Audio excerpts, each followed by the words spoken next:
Well, last month, a U.S. attorney dusted off a little-used law to accuse Anthony Vita of selling the heroin that killed 24-year-old expecting mother Morgan X. The indictment says the heroin Morgan ingested last November killed her. If convicted, Vita could spend 20 years in prison.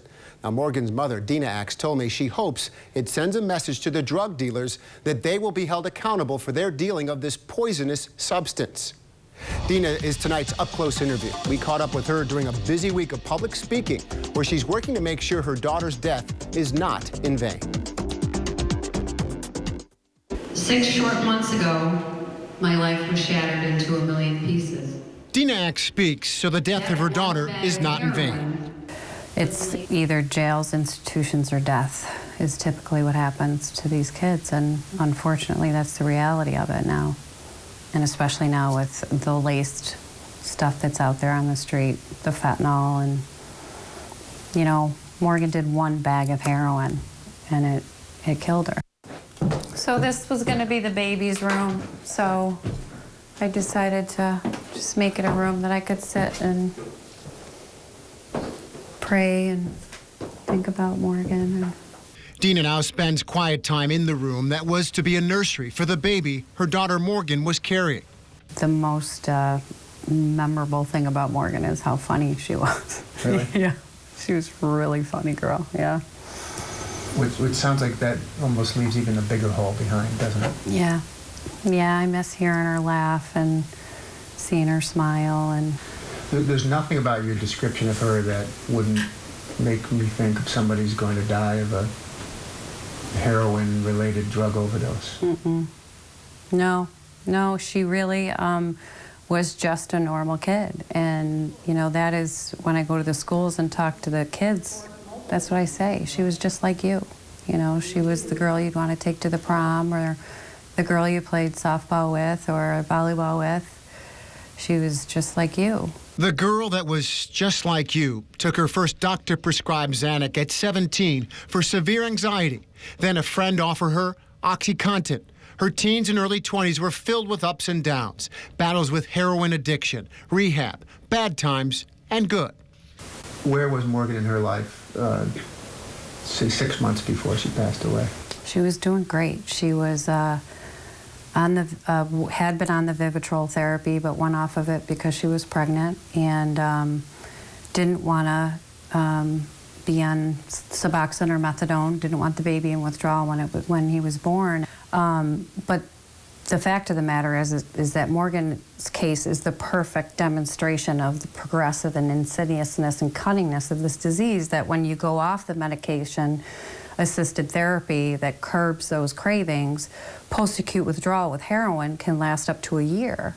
Her mother says Morgan was trying to white-knuckle her way through the pregnancy without medication assistance. She had a weak moment. After her mother had fallen asleep on the night of November 6th, investigators say Morgan Facebooked with Anthony Vita. She made a deal, 7 heroin packets for $65. Police say he delivered it right to the house.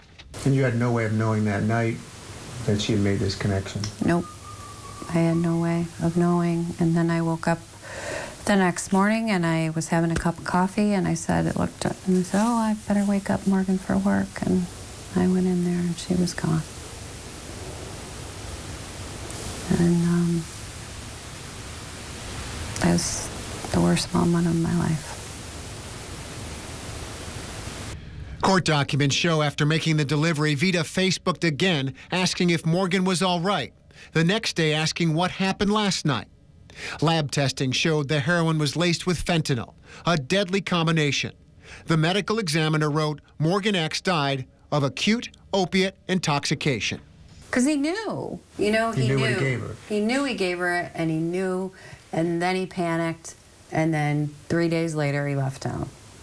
You know, so he knew. Compounding matters, Dina X found out this spring.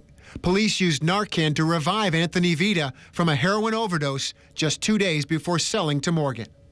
The fact that he overdosed on the same batch of heroin and then turned around and gave it to her, completely, you know, just, I was so angry You know, instead of having that moment of clarity, wow, I was brought back to life, and okay, I've been a career drug dealer here, and maybe this should be my moment of clarity, and I could change my life. He turned around 2 days later and gave the same drug to a pregnant girl.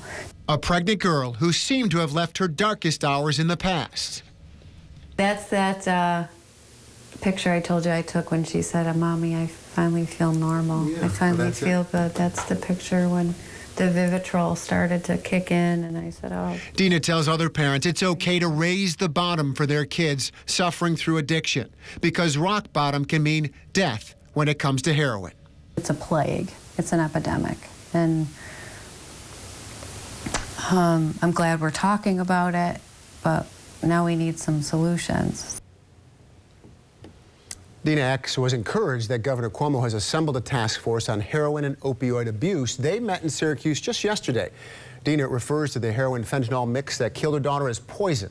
Last year in Onondaga County, the health department reports the number of fentanyl-related deaths more than doubled from the year before. Tonight on NBC3 News at 6, we'll hear more from Dina on the feedback she's getting from students when she speaks at schools about the dangers of heroin. Megan, she says she really appreciates when the kids come up to her after the assembly and say thank you for sharing the story of Morgan. She is remarkably strong, and clearly she's on a mission. She wants to make sure that this horrible pain she's gone through doesn't impact another family. Very well informed. Yeah. All right, well, we continue to focus on the heroin epidemic in our community. Next Wednesday, we'll be streaming our national town hall, Hooked on Heroin, shedding more light on the issue and what can be done to stop it. You can watch it at 7 p.m. on our website, cnycentral.com.